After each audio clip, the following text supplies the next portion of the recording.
Hanyang University, South Korea. Welcome you, sir. Thank you. I would also welcome our respected President, Sir Shiv Prakash, Honorable Secretary, Sir N.R. Nandish, sir, and Honorable Treasurer, Sri Nataraj, sir. Welcome you all, sir. I would also welcome our beloved Principal, Dr. Prema Siddharaju, ma'am. And last but not the least, I would also welcome all our dear participants without whom this event won't be complete. The topic of today's talk is one of the interested subject to be understood and dealt with. As years are moving ahead, the science and technologies are helping human race to solve the questions and get an answer for all that we approach in our lives.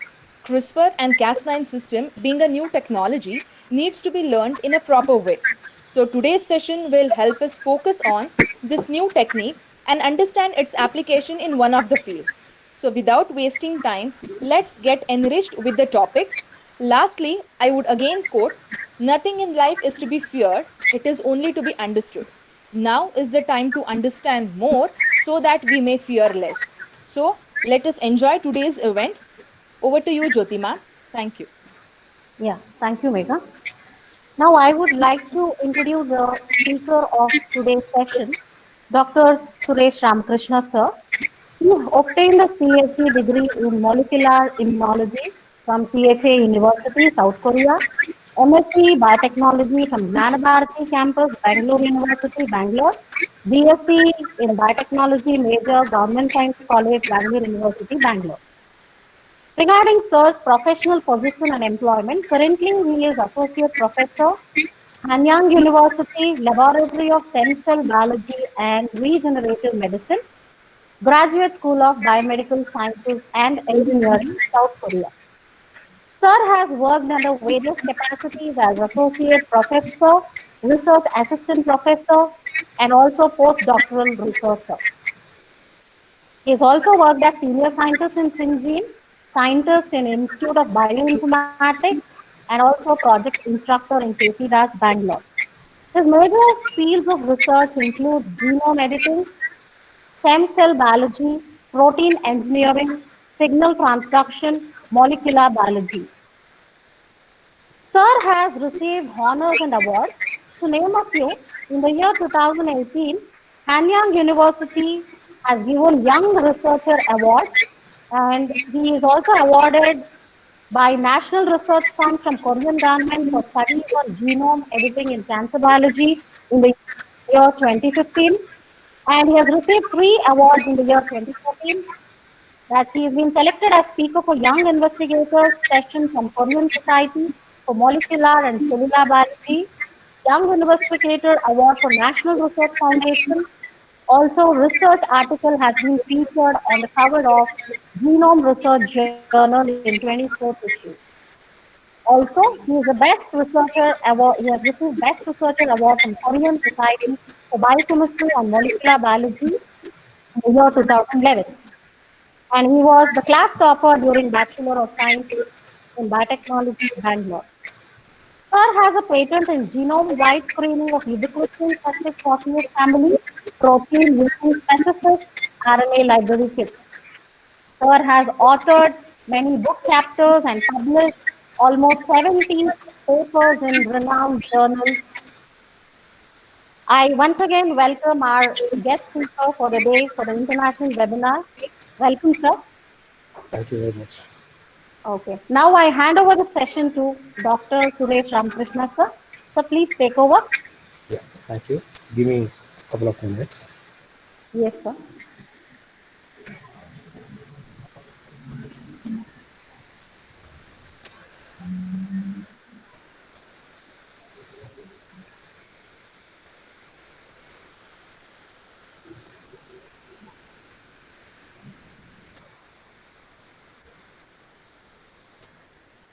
Can you see my screen? Yes, sir. Yes. Okay. Good morning, everyone. First, I would like to thank the organizers of SDR College for Women and Dr. Jyoti for Dr. Jyoti for giving me an opportunity to share my research work in this webinar. Actually, our lab research is mainly focused on cancer biology and stem cell biology. We are applying this cutting-edge technology called a CRISPR-Cas9 system for performing genome editing in cancer cells and stem cells. Today, I'm going to talk about a recently developed screening kit to identify protein stabilizers for oncogenes and stem cells related proteins using CRISPR-Cas9 system. Before going to the details, let's have a brief introduction on central dogma. As we all know that genetic information flow from DNA to RNA and finally get translated to protein. After protein synthesis is completed, in order to be functional, it has to undergo several post-translation modifications. There are several post-translation modifications in the protein. For example, phosphorylation, glycosylation, ubiquitination, summylation, disulfide bond, acetylation, lipidation, methylation, and hydroxylation. Among these, ubiquitination is the one which is responsible for the protein turnover of a particular protein. Ubiquitination is responsible for the protein degradation. Our research is mainly based on this ubiquitination and deubiquitination of proteins and investigating its cellular functions. This slide shows the ubiquitin proteasomal pathway. This pathway consists of mainly three enzymes, that is E1, E2, and E3 enzymes. Ubiquitin molecule first binds to E1 enzyme with the help of ATP molecule. Later transfer this ubiquitin molecule to E2 enzyme. Here, E3 enzyme is the one which is responsible to recognize which protein has to undergo proteasomal degradation. This E3 enzyme finds the protein and attaches to it.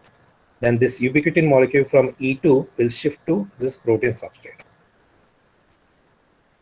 If one molecule of ubiquitin binds to the protein substrate, then it is called as a monoubiquitination.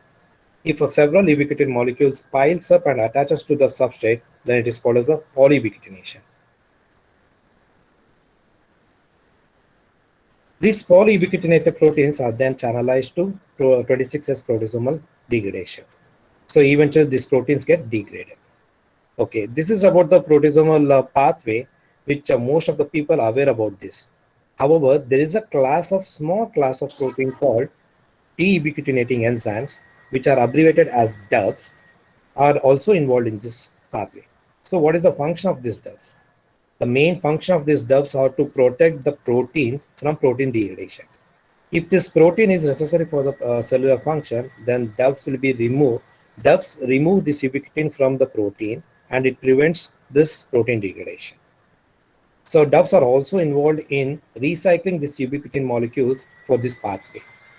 So basically what we understand is DUBs prevents this proteolysis and eventually stabilizes this protein. That is the reason why I called it as a protein stabilizer, to understand this properly. So the rest of my talk is all about these DUBs and its cellular functions. If you imagine there are thousands of functional proteins, but only few DUBs will stabilize all these proteins. That is why this research finding the functions of DUBs is very much necessary in this field. The definition of deubiquitination is a process where ubiquitin are removed from ubiquitin conjugated protein substrate with the help of deubiquitinating enzymes. Here, ubiquitin ligase will add the ubiquitin to the protein substrate, whereas DUBs removes this ubiquitin and prevents protein degradation. DUBs are classified into 5 different families, that is UCH, USP, MJD, OTU, JAM family. Among these, USP is the largest subfamily of DUB, consisting of 54 DUBs. This family is well studied and having a diverse cellular functions. However, other family members also involved in functions, but mainly involved in developmental biology such as spermatogenesis and oogenesis. But we are interested only in USP subfamily members and performing research in this subfamily proteins. This slide shows that DUBs are not only involved in the stabilization of a protein. Apart from that, it is involved in diverse functions such as apoptosis, DNA repair, signal transduction, gene expression, localization, protein degradation, cell cycle progression. This slide shows about the protein half-life. One should know what is protein half-life. Every protein has its own lifespan. The half-life is an average time for half of the protein pool to become denatured or degraded. Some proteins are having a very short half-life, for example, and those are unstable. For example, ornithine decarboxylase is having a half-life about 20 minutes. CMYC is also having about 20 minutes. RNA polymerase 1 is having about 1 hour 30 minutes. Like tyrosine aminotransfer is having 2 hours, and this is having 5 hours. If you see here, cytochrome C has a half-life about of 150 hours, which is almost equal to 6 days. Thus, each protein has its own half-life, and it differs from protein to protein. This slide shows the importance of transcription factors that regulate pluripotency in stem cells. As we all know, these are Yamanaka factors, that is Octo4, SOX2, Nano, KLFO, and CMYC, whose protein level is very much important in the maintenance of stem cells. Suppose if this protein level drops down, then the embryonic stem cells lose its nature and start differentiating. So it has to be stabilized. If you see this, Yamanaka factors are indeed undergo protein degradation and ubiquitination. And each has a different half-life. Like Octo4 is having about 90 minutes as a half-life. SOX2, Nano, and KLFO is having a half-life about 120 minutes. And CMYC is having a half-life about 20 minutes, which is very unstable. Thus, finding a DUBS, that is a protein stabilizer for these Yamanaka factors, which is responsible for stabilizing protein level, is an important research in the field of stem cells. So what we understand here is that there should be a perfect balance between a E3 ligase and DUBS. As I said, E3 ligase will add the ubiquitin to the protein, whereas DUBS removes the ubiquitin and stabilizes the protein. So E3 ligase is responsible for the protein degradation, and DUBS is responsible for preventing the protein degradation. If you see this protein in this picture, that Yamanaka factors is mainly responsible for maintenance of a pluripotency of stem cells. If E3 ligase binds to these Yamanaka factors, then it gets degraded, and this ESL tends to get differentiation, that is stem cell differentiation. The DUBS binds to the same Yamanaka factors and prevents protein degradation and maintains stem cell pluripotency. This is how the balance between an E3 ligase and DUBS works. So this slide shows the summarization of all the DUBS which are involved in the stem cells biology. Few DUBS are involved in pluripotency and differentiation. Few DUBS are involved in cellular reprogramming. Few are involved in oogenesis and spermatogenesis. Out of 100 DUBS, only few DUBS have been reported in the stem cell field. So there are a lot more research left to find out DUBS that are regulating important functions in stem cells. That's what we are doing now. So till now, we had a brief introduction about what is DUB, that is protein stabilizer, which can be called as a protein stabilizer. And now in order to screen that DUBs binding to our protein of interest, we need to have a proper screening tool. For this purpose, we generated a DUB knockout library kit for screening functional DUBs in different fields. In our lab, we are working on several nucleases such as ZFN, CRISPR, and TALEN. Among them, CRISPR is the one which is user-friendly and more efficient when compared to ZFN and TALEN. CRISPR is very easy to handle, easy to generate, and easy to use in the common lab, whereas ZFN and TALEN needs a specialized lab to generate. So many researchers are mainly dependent on companies, like outsourcing to the companies to generate this ZFN and TALEN. Okay, before going in detail about our DUB knockout library kit, let's have a brief introduction on genome editing. So what is genome editing? Genome editing is with engineered nucleases is a type of genetic engineering in which DNA can be inserted, replaced, or removed from the genome using programmable nucleases. As we program through software like that, we can give a sequence to the nucleases. That's why it's called as a programmable nucleases. These are artificial restriction enzymes which produce site-specific DNA double-strand breaks leading to targeted mutagenesis. There are generally three types of nucleases, which is first generation, second generation, and third generation nucleases. First generation nucleases is zinc finger nucleases, abbreviated as ZFN. Second one is transcription activator like effector nucleases, abbreviated as TALEN. The third one is RNA guided engineered nucleases, RGEN, or CRISPR-Cas9 system. So this CRISPR has two main components. One is guide RNA and another is Cas9 protein. And this Cas9 protein is having a two nuclease domain. The one nuclease domain cleaves the top strand and another nucleus will cleave the bottom strand, leading to DNA double strand break.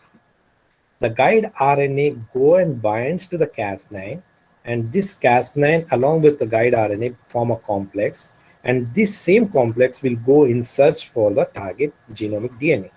Finally, after finding its target DNA, it breaks the DNA. If you see the this guide RNA, it has two parts.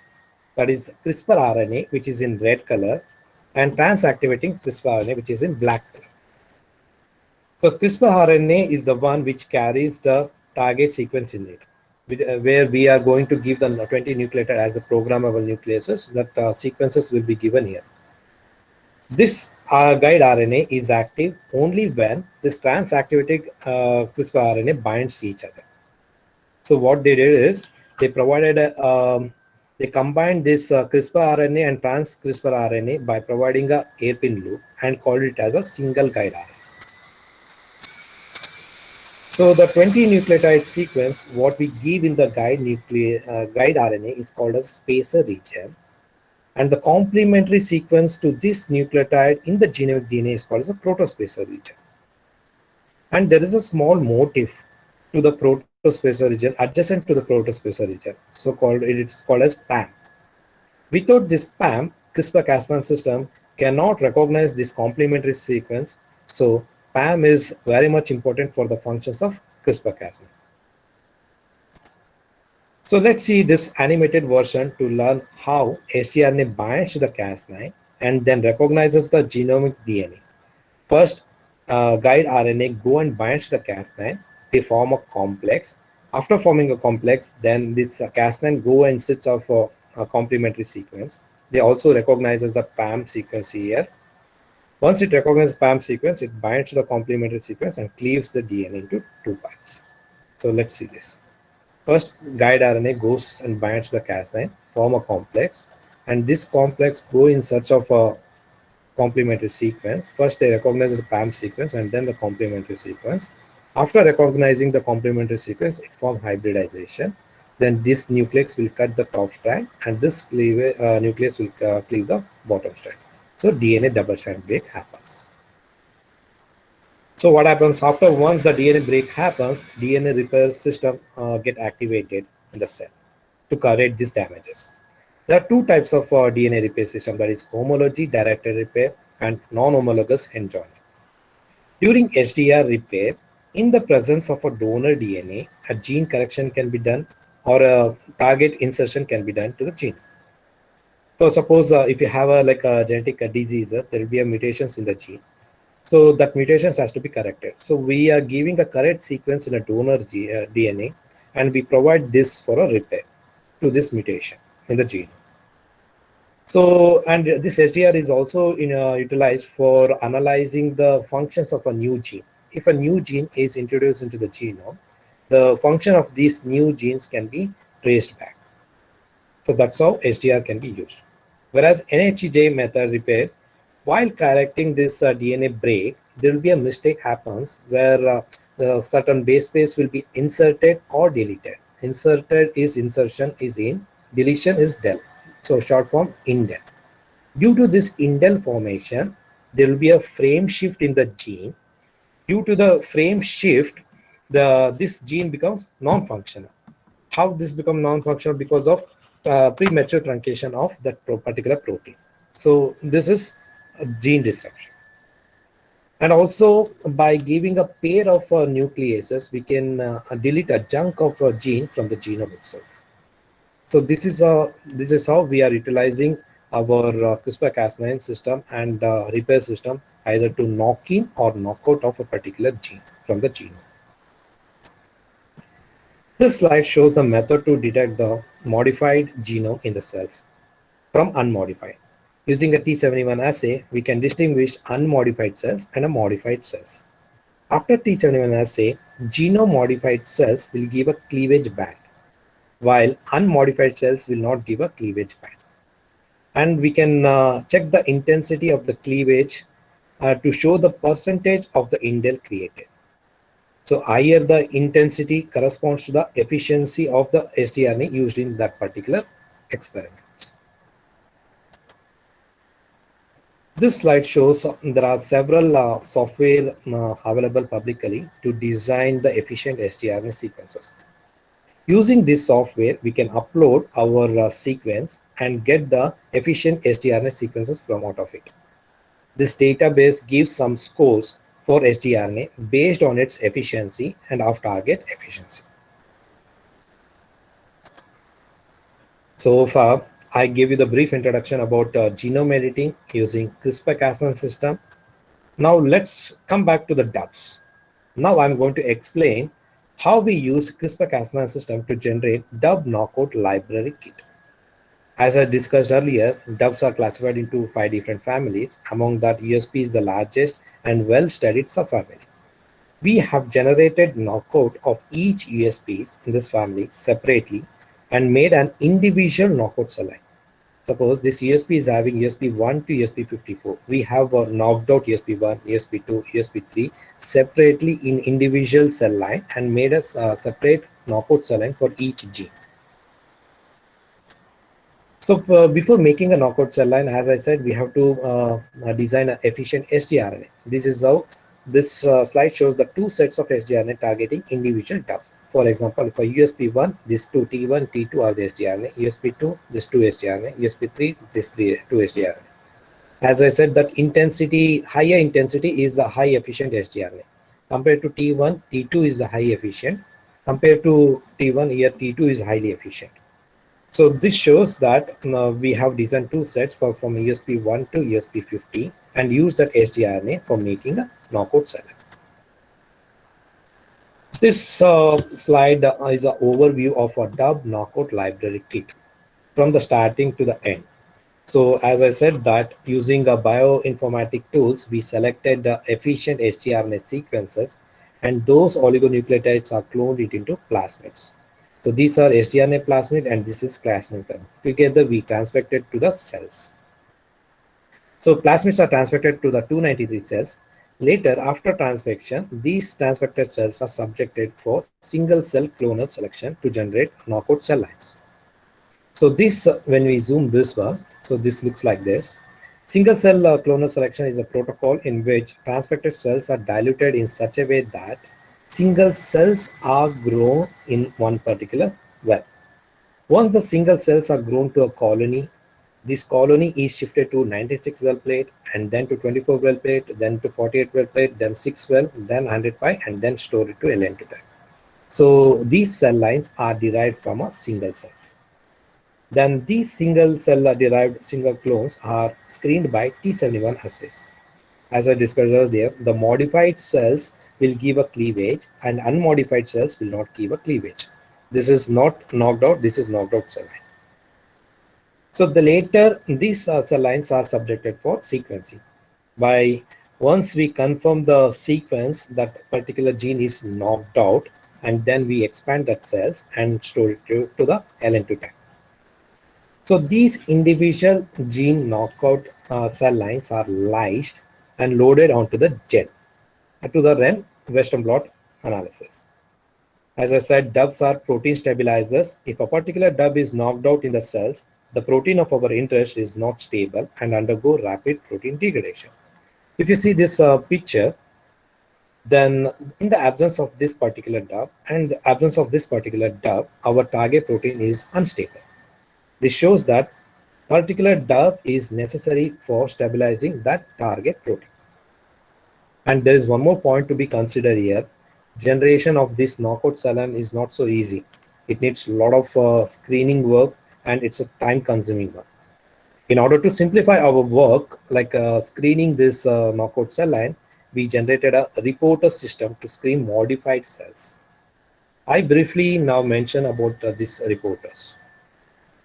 To generate knockout cell line using CRISPR-Cas9 system. So whenever you transfect any plasmid to the cells, we get three types of cells. That is untransfected cells, transfected cells, but there is no mutations in the genome, and these are transfected cells with the genome modified cells. So out of the whole batch, we need only genome modified cells. How to select this one, which is not easy. For this purpose, to make our job easy, we generated three types of reporters. That is FACS reporter, MAX reporter, and hygromycin reporters. Here, today I'm going to explain only about the FACS reporter. The FACS reporter is designed in such a way that it has a CMV promoter followed by red fluorescence protein gene, and we give a target sequence. The target sequence what we give in sgRNA, the same target sequence, and purposefully we have added stop codon here. And followed by a stop codon, there are two set of EGFP gene which is out of frame. So once we transfer this sgRNA Cas9 and this reporter, the Cas9 recognize this target sequence, and as I said in the animated version, it go and binds to the complementary sequence, hybridizes, and then cleaves. Once the DNA break happens, the DNA repair system comes to action. By during NHEJ mediated repair system, there will be a frame shift mutation. As I told that indel formation happens, insertion and deletion of certain base pair happens. Due to this frame shift, this stop codon will be removed or it is disturbed. And due to this stop frame shift, this which is EGFP gene, that is green fluorescence protein, which is out of frame, will become in frame. Either one of that will become in frame. So due to this EGFP in frame, the cells start appearing green fluorescence. So how do we get this green fluorescence? By using a FACS, we can sort out this only green fluorescent cells. So this is the FACS data, which has several millions of cells here, where we have sorted only highly expressing GFP and MRFP gene.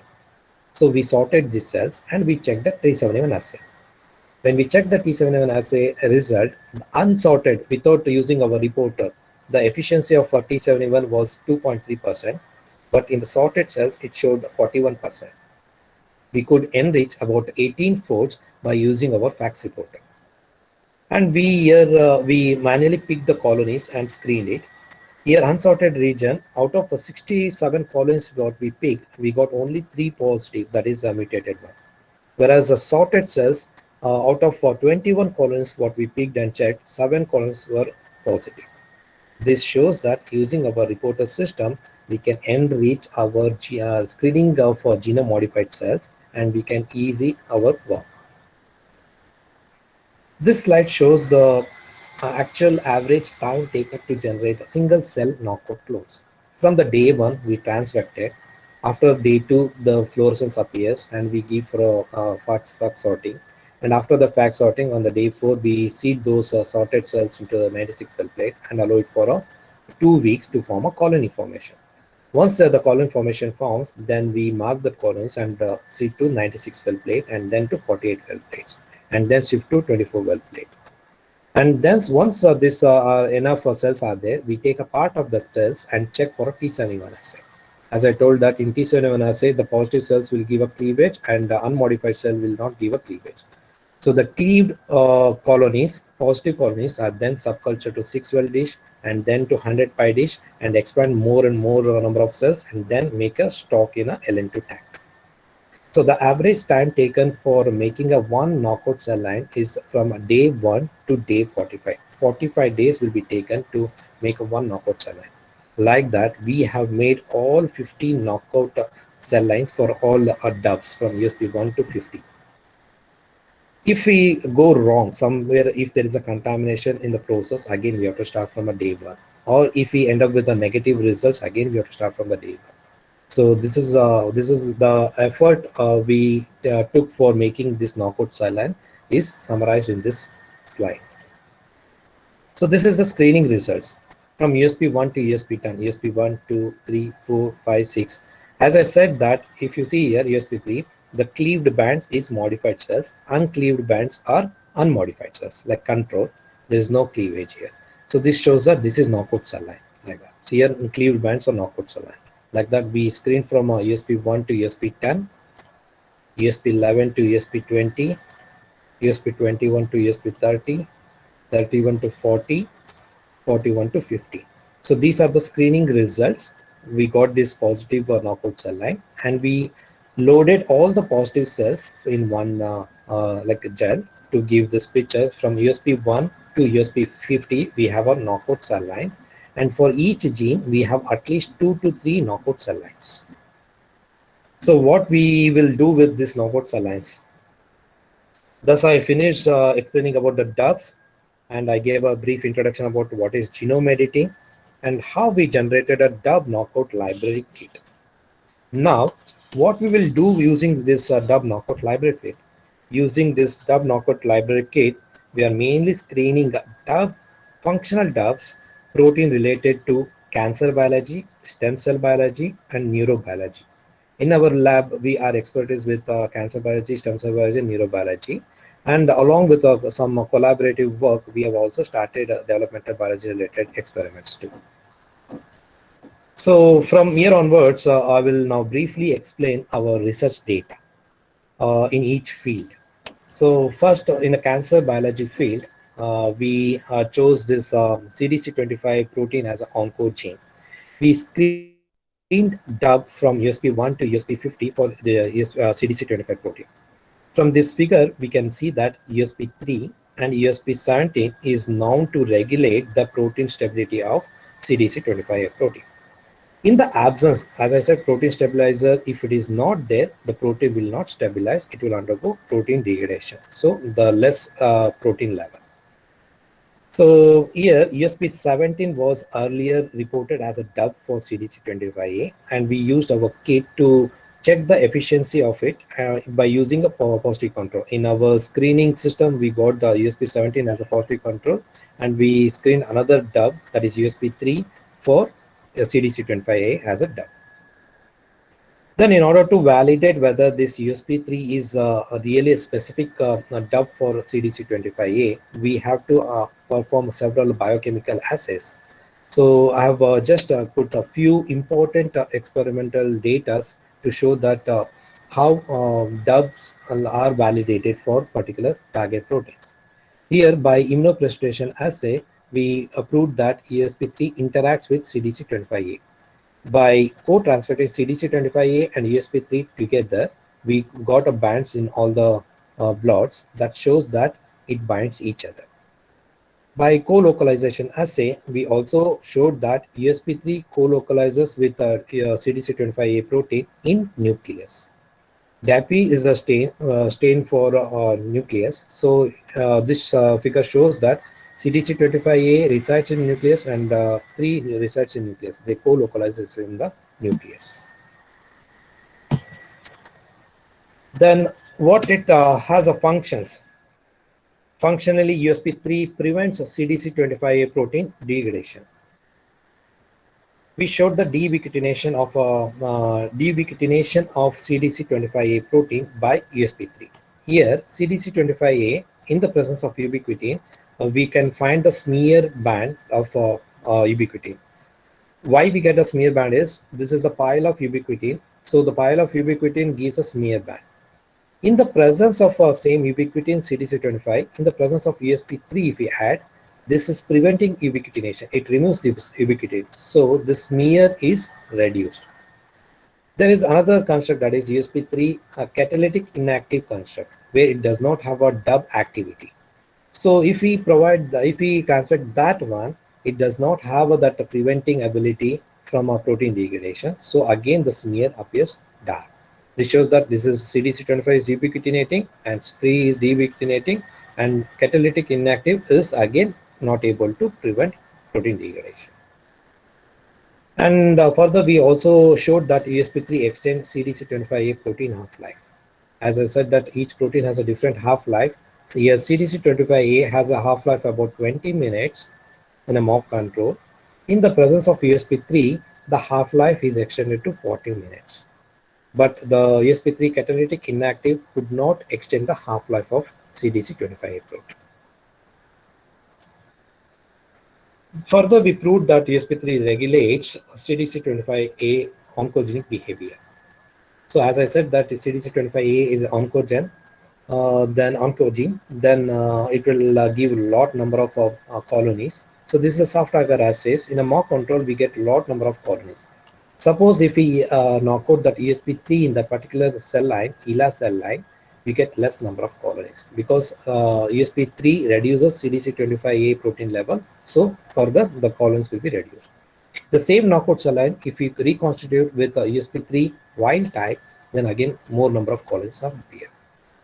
Then we subjected the same cell lines to in vivo studies and produced a xenograft. So this is the mock control. So in the presence of CDC25, the tumor size is big here. In the absence of ESP3, the tumor size is small here compared to the mock control. The same knockout cell line, if we reconstitute with the CDC25A by overexpressing the gene, then the tumor size will be increased. So this shows that the tumor progression of CDC25A is regulated by 3.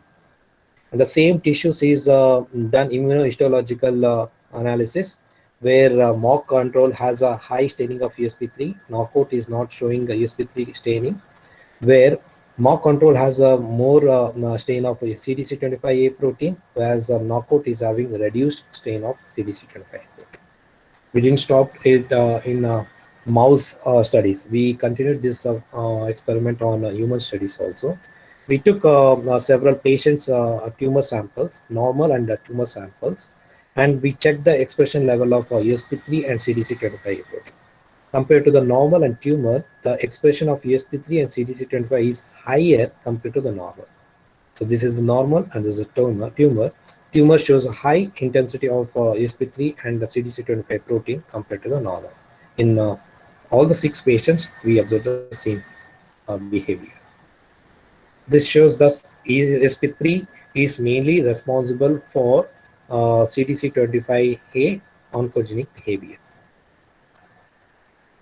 So our next study is on stem cell biology. Here, as I explained, the ESL pluripotency is maintained by the Yamanaka factors. Among these Yamanaka factors, OCT4 is considered as a master regulator of stem cell. So this OCT4 is regulated. So we wanted to find out drugs which are regulating OCT4. So here, after screening the dubs for this OCT4, we found out that ESPX interacts with OCT4. We by co-immunoprecipitation, we showed that OCT4 and ESPX bind each other. And here we showed that ESPX we transfected in a dose-dependent manner, but retaining the same concentration of OCT4. But OCT4 in the dose-dependent manner, OCT4 is also stabilized in a dose-dependent manner. The endogenous OCT4 is also increased. This shows that ESPX stabilizes OCT4 protein. And in the ESLs, we also did a co-localization assay, and we found that ESPX and OCT4 reside in the nucleus of the stem cells. Then we were interested in to find out what is the function in the maintenance of our stem cells. So we did a knockout of a ESPX in the stem cells, and we screened by T71 assay some positive clones. This is the cleavage. This is the mock control, that is the normal ESLs. The ESL's structure looks like, the morphology looks like this. And there is a stain called alkaline phosphatase stain. This ESLs will readily take this alkaline phosphatase stain and gives a red color. So when we knock out ESPX in the ESLs, the morphology of ESLs is abnormal and it tends to become differentiation, and it will not take the stain of AP stain, that is alkaline phosphatase, and less number of AP stain numbers. So if you see the number of AP stain positive cells in the mock control, there is a lot of number of AP stain colonies, whereas ESPX knockout cells gives a less number of AP stain. This shows that ESPX regulate the stem cell pluripotency. In the neurobiology field, we showed that the same ESPX regulates neuronal differentiation. Here, when we subjected ESLs to differentiate, it takes some 10 days to differentiate from ESLs to neural stem cells. But knockout ESPX.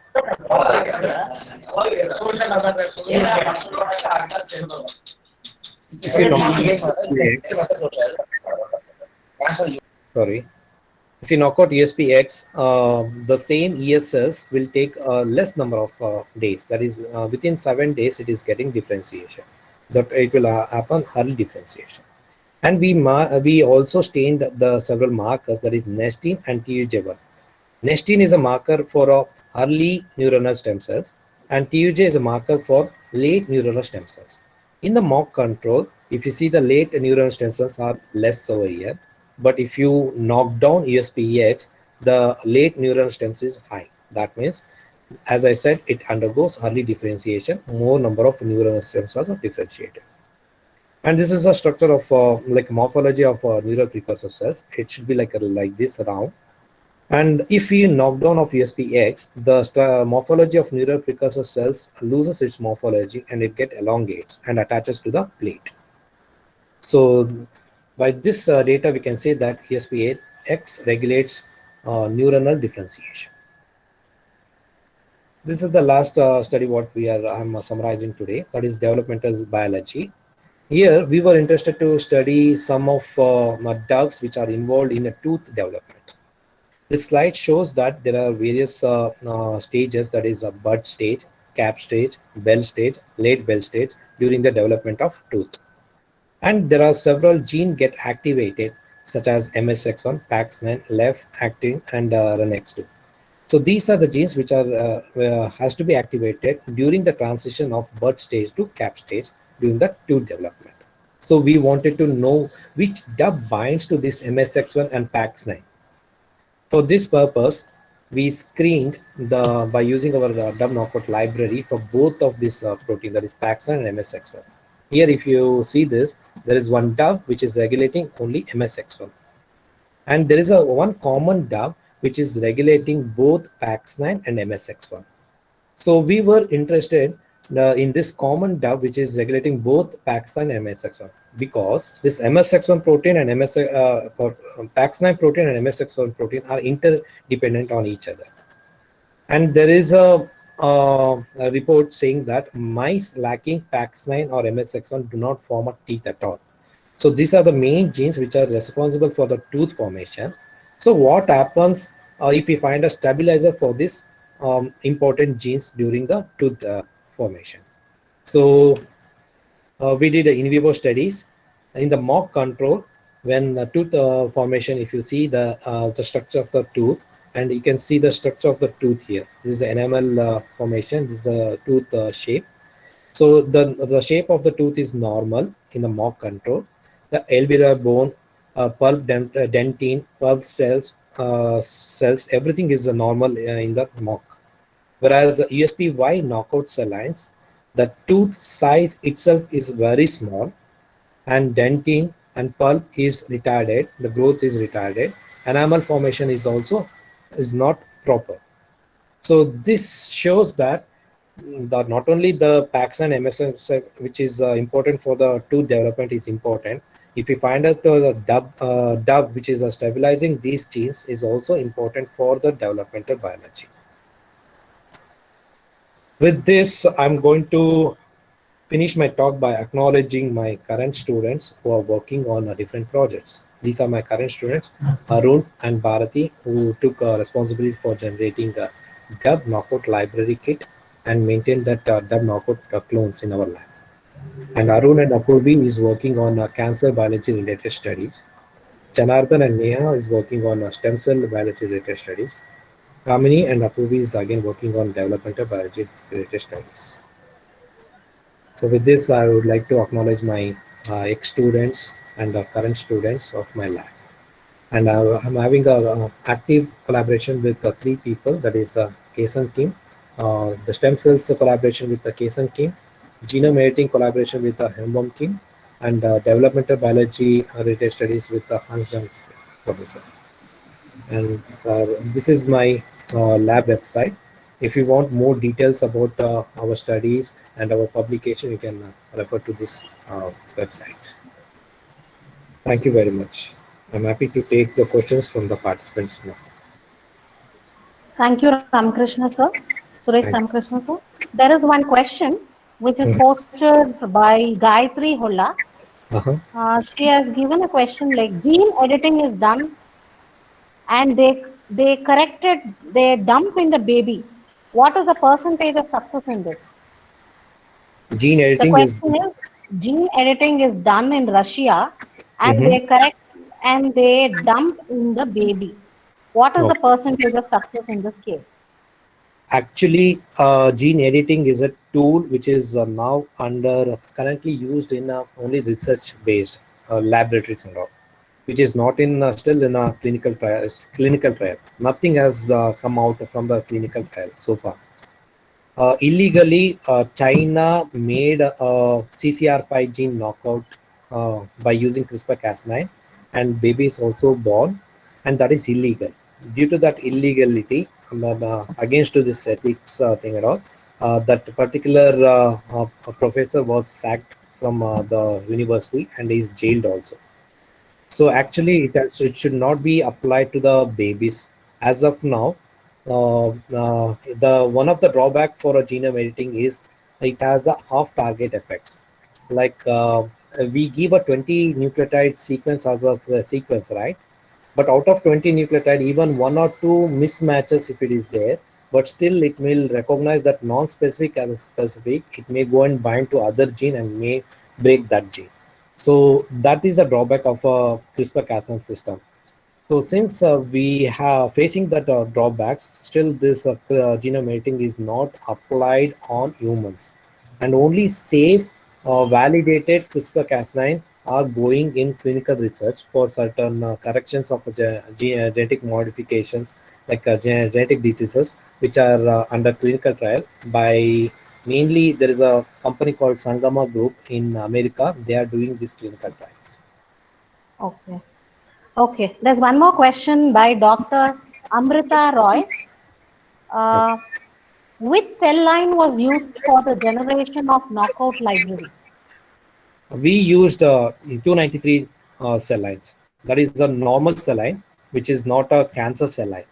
Suppose if we make a dub knockout library in a cancer cell lines, many researchers don't accept that knockout library because cancer cells is totally different from normal cell lines.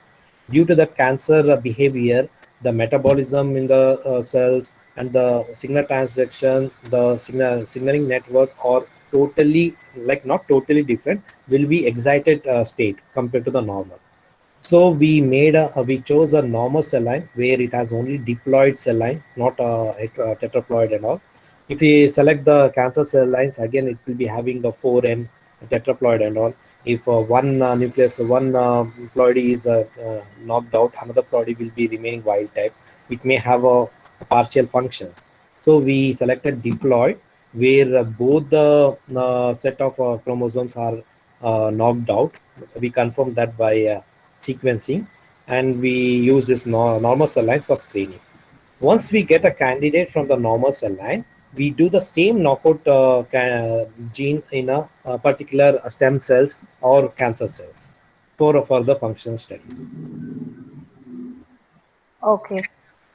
Okay. Thank you, sir. I request participants to post the questions in the chat box, or you can unmute and talk. Anyone wants to talk can unmute and talk. Any questions?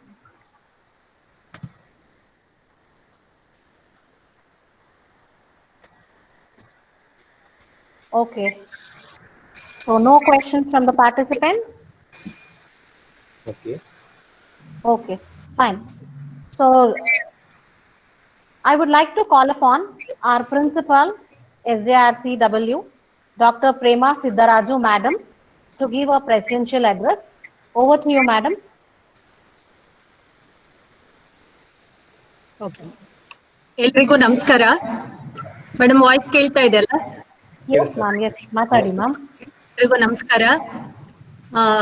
ಈ ದಿವಸ ಶ್ರೀ ಜಗದ್ಗುರು ರೇಣುಕಾಚಾರ್ಯ ಮಹಿಳಾ ಕಾಲೇಜಿನ biotechnology ವಿಭಾಗ ಆಯೋಜಿಸಿದ್ದಂತಹ international webinar, one day international ವೆಬಿನಾರ್ಗೆ south ಕೊರಿಯಾದ Hanyang ವಿಶ್ವವಿದ್ಯಾಲಯದಿಂದ doctor Suresh Ramakrishna ಅವರು ರಿಸೋರ್ಸ್ ಪರ್ಸನ್ ಆಗಿ ಬಂದು ಈ ದೇಹದಲ್ಲಿರುವಂತಹ ಕೆಲವೊಂದು ಹಾರ್ಮೋನ್ಗಳ ವ್ಯತ್ಯಾಸ ಆದಾಗ ಅಥವಾ DNA ರಚನೆಯಿಂದ ಹೇಗೆಲ್ಲ ನಮ್ಮ ದೇಹ ಬೆಳವಣಿಗೆ ಅಥವಾ ಕಾಯಿಲೆಗಳಿಗೆ ಕಾರಣ ಆಗುತ್ತೆ, ಅಥವಾ ನಮ್ಮ ಬುದ್ಧಿವಂತಿಕೆ ಇತ್ಯಾದಿ ರೋಗಗಳಿಗೆ ಸಂಬಂಧಪಟ್ಟ ಹಾಗೆ ಏನೆಲ್ಲ ಸಾಧ್ಯತೆಗಳಾಗ್ತವೆ ಅನ್ನುವಂಥದ್ದನ್ನ ಅವರ ಒಂದು ವೈಜ್ಞಾನಿಕ ಸಂಶೋಧನೆಯ ಆಧಾರದ ಮೇಲೆ ತುಂಬಾ ಚೆನ್ನಾಗಿ ನಮ್ಗೆ ತಿಳಿಸ್ಕೊಟ್ಟಿದ್ದಾರೆ.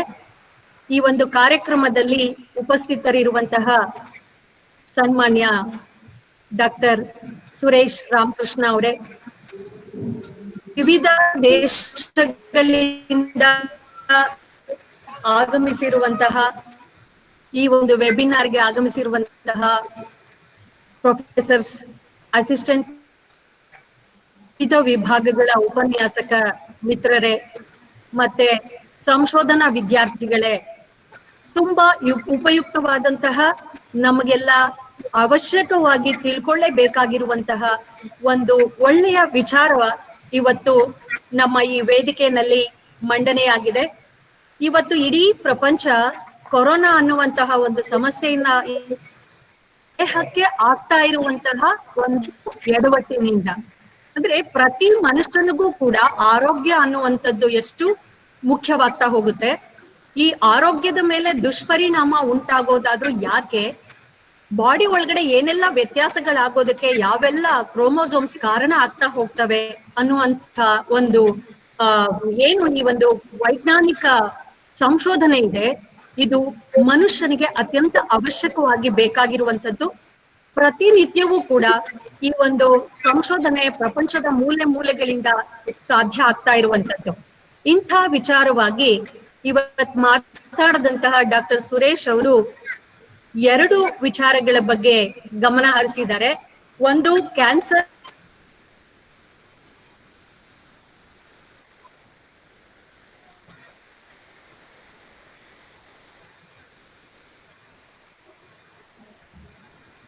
ಮಾತಿದೆ, ಏನು ಅಂದ್ರೆ ತಾಯಿಯಂತೆ ಮಕ್ಕಳು ನೂಲಿನಂತೆ ಸೀರೆ ಅನ್ನುವಂತ ಗಾದೆ ಒಂದಾದ್ರೆ, ಇನ್ನೊಂದು ಹಿರಿಯಕ್ಕನ್ ಚಾಳಿ ಮನೆ ಮಂದಿಗೆಲ್ಲ ಅಂತ. ಈ ಗಾದೆ ಎಷ್ಟು ಚೆನ್ನಾಗಿ ನಮ್ಮ ವಿಜ್ಞಾನವನ್ನ ಹೇಳ್ತಾ ಇದೆ ಅಂದ್ರೆ, ಮನೆಯಲ್ಲಿ ಯಾರಿಗೋ ಒಂದು ಗುಣ ಇದ್ರೆ ಅದು ಇಡೀ ಮನೆ ಮಂದಿಗೆಲ್ಲ ಬಂದಿರತ್ತೆ. ಅಂದ್ರೆ ಹೇಗ್ ಬಂದಿರತ್ತೆ ಅದು ಅನ್ನೋದನ್ನ ಈ ಬಯೋಟೆಕ್ನಾಲಜಿ ಪತ್ತೆ ಹಚ್ಚುತ್ತಾ ಇದೆ ಅನ್ನೋಂಥದ್ದು ನನಗೆ ಗೊತ್ತಾಗ್ತಾ ಇತ್ತು. ಹಾಗೇನೆ ತಾಯಿಯಂತೆ ಮಕ್ಕಳು ಅಂತ ಹೇಳುವಲ್ಲಿ ಅದು ತಂದೆ ತಾಯಿ ಇಬ್ಬರ ಗುಣಲಕ್ಷಣಗಳನ್ನ ನಮ್ಮಲ್ಲಿ ಯಾವಾಗ್ಲೂ ಹೇಳ್ತಾ ಇರ್ತಾರೆ. ಯಾರೋ ಒಂದು ಮಗು ಹುಟ್ಟಿದ್ರೆ 3 ತಲೆಮಾರಿನ ಹಿಂದಕ್ಕೆ ಇದ್ದಂತಹ ಅಜ್ಜ ಅಜ್ಜಿ, ತಂದೆ ತಾಯಿ, ಅವರ ಮುತ್ತಜ್ಜ ಮುತ್ತಜ್ಜಿ, ಇವರುಗಳ ಒಂದು ಹಿಂದಕ್ಕೆ ಹೋಗಿ ಯಾರ ತರ ಇರಬಹುದು ಈ ಮಗು ಅಂತ. ಹೌದು, ಒಂದು ಮಗು ಅವರ ವಂಶ ಪಾರಂಪರ್ಯವಾಗಿ ಬಂದಿರುವಂತಹ ಯಾರದೋ ಒಬ್ಬರ ಅನುವಂಶಿಕತೆಯನ್ನ ಒಳಗೊಂಡಿರುತ್ತೆ ಅನ್ನುವಂಥದ್ದು ಇದುವರೆಗೆ ಎಲ್ಲಾ ವಿಜ್ಞಾನ ಹೇಳಿರೋದು, ಮತ್ತು ನಮ್ಮ ಪೂರ್ವಜರು ಕೂಡ ಸಹಜವಾಗಿ ಹೇಳ್ಕೊಂಡು ಬಂದಿರುವಂತದ್ದನ್ನ ಈ ಒಂದು ಬಯೋಟೆಕ್ನಾಲಜಿ ಅನ್ನೋದೇನಿದೆ ಅದು ಸಾಬೀತುಪಡಿಸ್ತಾ ಇರುವಂತದ್ದು. ದೇಹದಲ್ಲಿರುವಂತಹ DNA ರಚನೆಗಳು ಏನಿದೆ ಅದು ಹೇಗೆಲ್ಲ ಬದಲಾವಣೆ ಆಗ್ತಾ ಹೋಗುತ್ತೆ, ಆ ಪ್ರಕಾರವಾಗಿ ಮನುಷ್ಯ ಎಷ್ಟು ಬುದ್ಧಿವಂತನಾಗಿರ್ತಾನೆ, ಅಥವಾ ಅವನ ಆರೋಗ್ಯ ಎಷ್ಟು ಚೆನ್ನಾಗಿರತ್ತೆ, ಅಥವಾ ಅವನಿಗೆ ರೋಗಗಳು ಯಾಕೆ ಬರ್ತವೆ, ಆ ರೋಗಗಳು ಬರೋದಕ್ಕೆ ಅವನ ದೇಹದಲ್ಲಿರುವ ಪ್ರೋಟೀನ್ ಅಂಶಗಳು ಯಾವುದರ ಕೊರತೆ ಇದೆ, ಇತ್ಯಾದಿಯಾಗೆಲ್ಲ ಈ ಒಂದು ವೆಬಿನಾರ್ ಬೆಳಕನ್ನ ಚೆಲ್ಲೋದ್ರ ಜೊತೆಗೆ ಈ ಒಂದು ಜೀವಿ ಏನು ದೇಹದಲ್ಲಿ ಕೆಲವೊಂದು ಪ್ರೋಟೀನ್ಗಳನ್ನ ಕ್ರೋಮೋಸೋಮ್ಸ್ ಅಂತ ಏನ್ ಹೇಳ್ತಾರೆ, ಆ ವಂಶವಾಹಿಯಾಗಿ ಈವನ್ ನಾವು ಡಾಕ್ಟರ್ ಹತ್ರ ಹೋದ್ರೆ ಅವರು ಫಸ್ಟ್ ಚೆಕ್ ಮಾಡೋದು BP ಶುಗರ್ ಇದೆಯಾ ಅಂತ. ಅಕಸ್ಮಾತ್ ಏನಾದ್ರೂ BP ಶುಗರ್ ಇದ್ರೆ ನಿಮ್ ತಂದೆಗಿದ್ಯಾ, ನಿಮ್ ತಾಯಿಗಿದ್ಯಾ, ಅಥವಾ ನಿಮ್ಮ ಕುಟುಂಬದಲ್ಲಿ ಯಾರಿಗಾದ್ರೂ ನಿಮ್ಮ ಹಿರಿಯರಿಗಿದ್ಯಾ ಅಂತ ಕೇಳ್ತಾರೆ. ಅಂದ್ರೆ ಒಂದು ವಂಶ ಪರಂಪರೆಯಾಗಿ ಈ ರೋಗ ಅನ್ನುವಂಥದ್ದು ಹೇಗೆ ಒಬ್ರಿಂದ ಒಬ್ರಿಗೆ ಮುಂದುವರಿತಾ ಬರುತ್ತೆ ಅಂತ. ಬಹುಶಃ ಅದು ಒಂದು 30% 40% ಇರಬಹುದು. ಇನ್ನೊಂದು 30-40% ಅವರ ಫುಡ್, ಅವರ ದಿನಚರಿ ಅದ್ರ ಮೇಲೂ ಕೂಡ ಡಿಪೆಂಡ್ ಆಗ್ಬೋದು. ಬಟ್ ವಂಶ ಪಾರಂಪರ್ಯವಾಗಿ ಈ ರೋಗಗಳಂತೂ ಬರುತ್ತೆ ಅನ್ನುವಂಥದ್ದು ಇದುವರೆಗೆ ವಿಜ್ಞಾನದಲ್ಲಿ ಸಾಬೀತಾಗಿರುವಂತದ್ದಂತೂ ನಿಜ. ಹಾಗೇನೆ ನಮ್ಮ ದೇಹದಲ್ಲಿ ರಚನೆ ಆಗುವಂತಹ ಕೆಲವೊಂದು ಈ ತಳಿಗಳೇನಿದೆ ಇದು ಯಾವ ರೀತಿ ಬದಲಾವಣೆಯನ್ನ ಹೊಂದುತ್ತೆ, ಅದಕ್ಕೂ ತಕ್ಕ ಹಾಗೆ ಕೆಲವೊಂದು ರೋಗಗಳಿಗೆ ಕಾರಣ ಆಗ್ತಾ ಹೋಗುತ್ತೆ. ಆ ರೋಗಗಳಲ್ಲಿ ಕೆಲವೊಂದು ವಿಟಮಿನ್ಸ್ ಕಡಿಮೆ ಆದಾಗ, ಪ್ರೋಟೀನ್ ಕಡಿಮೆ ಆದಾಗ ನಮಗ್ ಬೇಡವಾದಂತಹ ಕೆಲವೊಂದು ದುರ್ಮಾಂಸ ಅಂತ ಕನ್ನಡದಲ್ಲಿ ಕರಿತೀವಿ ಅದನ್ನ, ಆ ದುರ್ಮಾಂಸಕ್ಕೆ ಕಾರಣ ಆಗ್ತಾ ಹೋಗುತ್ತೆ. ಯಾವಾಗ ಆ ಬೇಡವಾದಂತಹ ಕೆಲವೊಂದು ಗೆಡ್ಡೆಗಳು ದೇಹದಲ್ಲಿ ಅಥವಾ ದುರ್ಮಾಂಸ ಬೆಳೀತಾ ಹೋಗುತ್ತೆ, ಅದು ದೇಹದ ಬೇರೆ ಬೇರೆ ಭಾಗಗಳಿಗೆ ಹರಡ್ಕೊಳ್ತಾ ಅದನ್ನೇ ಸರ್ ಹೇಳ್ತಾ ಇದ್ದದ್ದು ಈಗ ಕ್ಯಾನ್ಸರ್ ಕಾಯಿಲೆಗೆ ಕಾರಣ ಆಗುತ್ತೆ ಅಂತ. ಆ ಕ್ಯಾನ್ಸರ್ ಕಾಯಿಲೆಗೆ ಕಾರಣ ಆಗೋದರ ಹಿಂದೆ ಏನು ಕೊರತೆ ಇದೆ ದೇಹಕ್ಕೆ, ಅಂದ್ರೆ ನಮ್ಮ ಬಾಡಿಗೆ ಯಾವುದರ ಕೊರತೆಯಿಂದ ಈ ಒಂದು ದುರ್ಮಾಂಸ ಬೆಳೀತಾ ಹೋಗುತ್ತೆ, ಅದರಿಂದ ಕ್ಯಾನ್ಸರ್ ಉತ್ಪತ್ತಿ ಆಗುತ್ತೆ. ಈಗ ಆ ಕ್ಯಾನ್ಸರ್ ಅನ್ನ ಹೋಗಲಾಡಿಸ್ಬೇಕಾದ್ರೆ ಏನ್ ಪ್ರೋಟೀನ್ ಅನ್ನ ಬಾಡಿ ಕೊಡ್ಬೇಕು, ಅಥವಾ ಬಾಡಿನಲ್ಲಿ ಕೊರತೆ ಇರುವಂತಹ ಯಾವ ವಿಟಮಿನ್ ಅನ್ನ ಹೆಚ್ಚಿಸ್ಬೇಕು, ಅದನ್ನ ಮೆಡಿಸಿನ್ ಮುಖಾಂತರ ಹೇಗೆ ನಾವು ಬಾಡಿಗೆ ಇಂಜೆಕ್ಟ್ ಮಾಡ್ಬೋದು, ಅದನ್ನ ಹೇಗೆ ಹೋಗಲಾಡಿಸಬಹುದು ಅನ್ನೋದು ಬಹುಶಃ ಸುರೇಶ್ ಸರ್ ಮತ್ತು ಅವರ ಟೀಮು ಈ ವಿಚಾರವಾಗಿ ಸಾಕಷ್ಟು ಪ್ರಯೋಗ ಮಾಡಿದ್ದಾರೆ ಅನ್ನೋದು ಅವ್ರ ಮಾತುಗಳಿಂದ ಗೊತ್ತಾಗ್ತಾ ಇತ್ತು. ಸೊ ಇದು ನಮ್ಮೆಲ್ರಿಗೂ ಬದುಕಿಗೆ ನಾವು ಚೆನ್ನಾಗಿರ್ಬೇಕಂದ್ರೆ ನಮ್ಮ ಆರೋಗ್ಯ ಚೆನ್ನಾಗಿರ್ಬೇಕು, ಆರೋಗ್ಯವೇ ಭಾಗ್ಯ. ಹೀಗಾಗಿ ನಮ್ಮ ಆರೋಗ್ಯ ನಾವು ಚೆನ್ನಾಗಿ ಇಟ್ಕೊಳ್ಬೇಕಂದ್ರೆ ನಾವು ಹೇಗೆ ನೋಡ್ಕೊಳ್ಬೇಕು ಅನ್ನೋದಕ್ಕೆ ಇದು ಈ ಒಂದು ಉಪನ್ಯಾಸ ಅಥವಾ ಈ ಒಂದು ವೆಬಿನಾರ್ ಈಗ ಏನ್ ಕೇಳ್ತಾ ಇದ್ದೀರಿ ಎಲ್ರಿಗೂ ಸಾಕಷ್ಟು ಅನುಕೂಲ ಆಗಿದೆ ಅಂತ ನಾನು ಅನ್ಕೊಳ್ತೀನಿ. ಇಂತಹ ಒಂದು ಒಳ್ಳೆಯ ಉಪನ್ಯಾಸವನ್ನ ನೀಡಿದಂತಹ ಸೌತ್ ಕೊರಿಯಾದಿಂದ ನಾಡಿನ ಸೆಳೆತವನ್ನ ಬಿಡದೇನೆ ನಮ್ಮ ಕರೆಗೆ ಹೋಗೊಟ್ಟು ವಿಶ್ವಾಸ ಅಂದ್ರೆ ಇದೆ. ತುಂಬಾ ಧನ್ಯವಾದಗಳು ಸರ್. ಅಲ್ಲಿದ್ದು ತಾವು ವಿಜ್ಞಾನವನ್ನ ತಂತ್ರಜ್ಞಾನವನ್ನ ಪ್ರತಿಪಾದನೆ ಮಾಡ್ತಾ ಇದ್ರು ಕೂಡ ನೆಲದ ಸೆಳೆತವನ್ನ ತಾವು ಇಟ್ಕೊಂಡು ನಮ್ಮ ಕರೆಗೆ ಹೋಗೊಟ್ಟು ಇಂಥ ಒಂದು ಒಳ್ಳೆಯ ವೇದಿಕೆಯಲ್ಲಿ ಒಂದು ಒಳ್ಳೆಯ ಕಾರ್ಯಕ್ರಮವನ್ನ ನಮ್ಗೆ ನಡೆಸ್ಕೊಟ್ಟಿದ್ದೀರಿ. ನಿಮಗೆ ಶ್ರೀ ಜಗದ್ಗುರು ರೇಣುಕಾಚಾರ್ಯ ವಿದ್ಯಾಸಂಸ್ಥೆಯ ಪರವಾಗಿ ಮತ್ತು ಮಹಿಳಾ ಕಾಲೇಜಿನ ಪರವಾಗಿ ತುಂಬು ಹೃದಯದ ಧನ್ಯವಾದವನ್ನ ನಾನು ನಿಮ್ಗೆ ಹೇಳ್ತೀನಿ. ತುಂಬಾ ಒಳ್ಳೆ ವಿಚಾರಗಳನ್ನ ನೀವು ಸಂಶೋಧನೆ ಮಾಡಿದ, ನೀವು ಕಂಡುಕೊಂಡಂತಹ, ನೀವು ಮತ್ತು ನಿಮ್ಮ ಟೀಮ್ ಆ ವಿಚಾರವನ್ನ ನಮಗೂ ಕೂಡ ತಿಳಿಸಿದ್ದೀರಿ. ಒಂದ್ ರೀತಿನಲ್ಲಿ ನಮ್ಗೆ ಅರ್ಥ ಆಗತ್ತೆ, ನಮ್ಮ ನಾಡಿನಿಂದ ಹೊರ ದೇಶಗಳಲ್ಲಿ ಹೋಗಿ ನಮ್ಮ ವಿಚಾರವಂತ ವಿಜ್ಞಾನಿಗಳು ಏನೆಲ್ಲ ಕಂಡು ಹಿಡಿತಾ ಇದ್ದಾರೆ, ಮನುಕುಲಕ್ಕೆ ಏನೆಲ್ಲ ಒಂದು ಕೊಡುಗೆಯನ್ನ ಕೊಡ್ತಾ ಇದ್ದಾರೆ ಅನ್ನೋದು ನಿಜಕ್ಕೂ ನಮ್ಮ ಕನ್ನಡ ನಾಡಿಗೆ ಹೆಮ್ಮೆ ವಿಚಾರ. ನೀವೆಲ್ಲ ಕನ್ನಡಿಗರ ಹೆಮ್ಮೆ ಅಂತ ನಾನ್ ತಗೊಳ್ತೀನಿ ಸರ್. ಡಾಕ್ಟರ್ ಸುರೇಶ್ ಅವರಿಗೆ ನಾನು ಧನ್ಯವಾದಗಳನ್ನ ಹೇಳ್ತಾ, ಮತ್ತೆ ಈ ಒಂದು ವೆಬಿನಾರ್ ನಲ್ಲಿ ದೇಶದ ಮೂಲೆ ಮೂಲೆಗಳಿಂದ ಮತ್ತೆ ಹೊರ ದೇಶಗಳಿಂದ ಕೂಡ ಭಾಗವಹಿಸಿರುವಂತಹ ಎಲ್ಲ ಪ್ರಾಧ್ಯಾಪಕ ಮಿತ್ರರಿಗೆ ಮತ್ತು ಸಂಶೋಧನಾ ವಿದ್ಯಾರ್ಥಿಗಳಿಗೆ ನನ್ನ ಅಭಿನಂದನೆಗಳನ್ನ ಸಲ್ಲಿಸ್ತಾ, ಯಾಕಂದ್ರೆ ಈ ಒಂದು ಪ್ರಯೋಜನವನ್ನ ನೀವೆಲ್ಲ ಪಡ್ಕೊಂಡಿದ್ದೀರಿ ಆ ಕಾರಣಕ್ಕೆ. ಹಾಗೇನೆ ಇಂಥ ಒಂದು ಒಳ್ಳೆಯ ಇಂಟರ್ನ್ಯಾಷನಲ್ ವೆಬಿನಾರ್ ಅನ್ನ ನಮ್ಮ ಕಾಲೇಜಿನಲ್ಲಿ ಮೊಟ್ಟ ಮೊದಲಿಗೆ ಆಯೋಜಿಸಿದಂತಹ, ತುಂಬಾನೇ ಆಕ್ಟಿವ್ ಆಗಿ ಯಾವಾಗ್ಲೂ ಯಾವುದರಲ್ಲಾದ್ರೂ ತೊಡಗಿಸ್ಕೊಂಡಿರುವಂತಹ ಡಾಕ್ಟರ್ ಜ್ಯೋತಿ ಅವರಿಗೆ, ಮತ್ತೆ ನಮ್ಮ ಮತ್ತೊಬ್ಬ ಸಹೋದ್ಯೋಗಿ ಮಿತ್ರೆ ಮೇಘಾ ಉಪಾಧ್ಯಾಯ ಅವರಿಗೆ, ಒಟ್ಟಾರೆ ಬಯೋಟೆಕ್ನಾಲಜಿ ಡಿಪಾರ್ಟ್ಮೆಂಟ್ಗೆ ಎಲ್ಲರಿಗೂ ನಾನು ಧನ್ಯವಾದವನ್ನ ಸಲ್ಲಿಸ್ತಾ, ಈ ವೆಬಿನಾರ್ ನಲ್ಲಿ ಇರುವಂತಹ ನನ್ನ ಹಲವಾರು ಸಹೋದ್ಯೋಗಿ ಮಿತ್ರರು ಈ ಒಂದು ಪ್ರಯೋಜನವನ್ನ ಪಡ್ಕೊಳ್ತಾ ಇದ್ದಾರೆ, ಅವರಿಗೂ ಕೂಡ ಧನ್ಯವಾದಗಳನ್ನ ಹೇಳ್ತಾ, ಮತ್ತೆ ಈ ಒಂದು ವೆಬಿನಾರಿನ ಹಿಂದೆ ನಮ್ಮ ಟೆಕ್ನಾಲಜಿ ಟೀಮ್ ಸಾಕಷ್ಟು ಚೆನ್ನಾಗಿ ಕೆಲಸ ಮಾಡಿದ್ದಾರೆ. ಇನ್ವಿಟೇಷನ್ ಇಂದ ಹಿಡಿದು ಲಿಂಕ್ ಇಂದ ಹಿಡಿದು ಬೇರೆ ಬೇರೆ ಕೆಲಸಗಳಲ್ಲಿ ಸಾಕಷ್ಟು ತೊಡಗಿಸ್ಕೊಂಡಿದ್ದಾರೆ. ನಮ್ಮ ಕಂಪ್ಯೂಟರ್ ಸೈನ್ಸ್ ವಿಭಾಗದ ಚಿನ್ನಪ್ರಿಯ ಮೇಡಮ್ ಅವ್ರಿಗೂ ಧನ್ಯವಾದವನ್ನ ಸಲ್ಲಿಸ್ತೇನೆ. ಹಾಗೇನೆ ನಮ್ಮ ಓಲ್ಡ್ ಸ್ಟೂಡೆಂಟ್, ನಮ್ಮ ಪ್ರೀತಿಯ ವಿದ್ಯಾರ್ಥಿನಿ ಅನುಷಾ ಅವ್ರಿಗೂ ಕೂಡ ಈ ಎಲ್ಲ ವೆಬಿನಾರ್ಗಳಲ್ಲಿ ನಮ್ಮ ಜೊತೆ ಕೈ ಜೋಡಿಸಿ ಬೆನ್ನಿಗೆ ಬೆನ್ನು ಕೊಡ್ತಾ ಅಂತ ನಾನು ಹೇಳಿದ್ರೆ ತಪ್ಪಾಗೋದಿಲ್ಲ, ನಮಗೆ ಹೆಗಲು ಕೊಡ್ತಾ ಬಂದಿರುವಂತಹ ನಮ್ಮ ವಿದ್ಯಾರ್ಥಿನಿ ಅನುಷಾ ಅವರಿಗೂ ಕೂಡ ನಾನು ಧನ್ಯವಾದವನ್ನು ಹೇಳ್ತಾ, Suresh sir, doctor Suresh sir ತಮಗೆ ಮತ್ತೊಮ್ಮೆ ಮಗದೊಮ್ಮೆ ಧನ್ಯವಾದಗಳನ್ನು ಹೇಳ್ತೇನೆ. ನಾಡಿನ ಈ ಸೆಳೆತವನ್ನ ಸದಾ ಇಟ್ಕೊಳ್ಳಿ. ತಾವೇನು ಈ ಒಂದು ವಿಚಾರದಲ್ಲಿ ಸಂಶೋಧನೆಗಳನ್ನ ಮಾಡಿದ್ದೀರಾ, ಈ ಬರೀ ಈ ಪ್ರೊಫೆಸರ್ಸ್ಗೆ ಮಾತ್ರ ಅಲ್ದೇನೆ ನಮ್ಮ UG ಸ್ಟೂಡೆಂಟ್ಸ್ಗೆ ನಿಮ್ಮ ಇಂಥ ಕೆಲವೊಂದು ಹೊಸ ಚಿಂತನೆಗಳೇನಿದೆ ನೀವು ಮಾಡ್ತಾ ಹೋದ್ರೆ ಬಹುಶಃ ನಮ್ಮ ಯಂಗ್ಸ್ಟರ್ಸ್ಗೆ ನೀವು ಒಂದು ಪ್ರೇರಣೆ ಆಗ್ತಾ ಹೋಗ್ತೀರಾ ಅಂತ ಕಾಣುತ್ತೆ. ಇನ್ನೂ ಹೆಚ್ಚಿನ ರೀತಿಯಲ್ಲಿ ಕರ್ನಾಟಕಕ್ಕೆ ಇಂಥ ವೆಬಿನಾರ್ಗಳನ್ನ ಮಾಡಿಕೊಡಿ. ಮುಂದಿನ ದಿವಸಗಳಲ್ಲಿ ಸಾಧ್ಯ ಆದ್ರೆ ಮತ್ತು ನಾವು ನಿಮ್ಮ ಸಹಕಾರವನ್ನ ಪಡ್ಕೊಳ್ತೀವಿ ಅಂತ ಕೇಳ್ತಾ ಮತ್ತೊಮ್ಮೆ ಮಗದೊಮ್ಮೆ ನಿಮ್ಗೆ ವಂದಿಸ್ತಾ ನನ್ನ ಕೆಲವೊಂದು ಮಾತನ್ನ ಮುಗಿಸ್ತೇನೆ. ಎಲ್ರಿಗೂ ನಮಸ್ಕಾರ. ಧನ್ಯವಾದಗಳು Prema ma'am. Thank you madam. I thank our principal madam for her wonderful presidential talk. Now I would like to call upon Gunitala madam for vote of thanks. Thank you, Jyoti ma'am. A very good afternoon to one and all present here. To our eminent speaker, respected principal, and all participants, it's my privilege and deem I take it as a great honor to propose the vote of thanks to all who helped us in making this webinar such a resounding success. Firstly, I must mention a deep sense of appreciation for Dr. Suresh sir for a wonderful session today. We are fortunate to have you sir here, and it's a great privilege, and I'm sure the participants will be definitely privileged by your session. You could have seen in the chat box, all are asking for your presentation and they're thanking you for this wonderful session. So thank you for accepting our invitation and making that session wonderful. Thank you.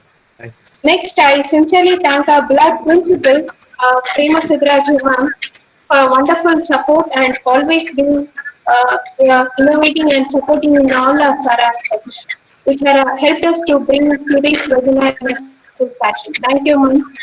Thank you so much. I cannot thank the participants and delegates who have joined to this webinar from various across different places. So it is like one fraternity, teaching fraternity, student fraternity. So we cannot thank you so much. Thank you for all making this happen today. And I appreciate your active participation in asking the questions as well. So thank you one and all for all the participants who made the event today grand success. Well, last but not the least, an event cannot happen overnight. The wheels start rolling weeks ago. It requires planning and a bird's eye for the details. We are fortunate enough to be back with a team of motivated and dedicated faculties. I thank Department of Biotechnology for their involvement in and their willingness to take on the completion of bringing this webinar to this level beyond their comfort zones. So thank you one and all present here. Have a great day ahead. Stay home, stay safe. Thank you. Now I request all participants to on your video just for a second to take a glimpse of this event as a memorable day. Participants, kindly on your video for a second.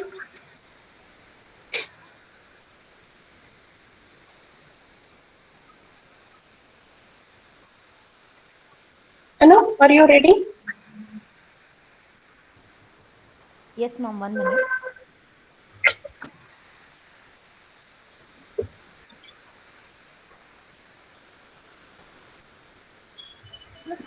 Yes, ma'am, done. Thank you one and all. Thanks for presenting here. Thank you, Jina.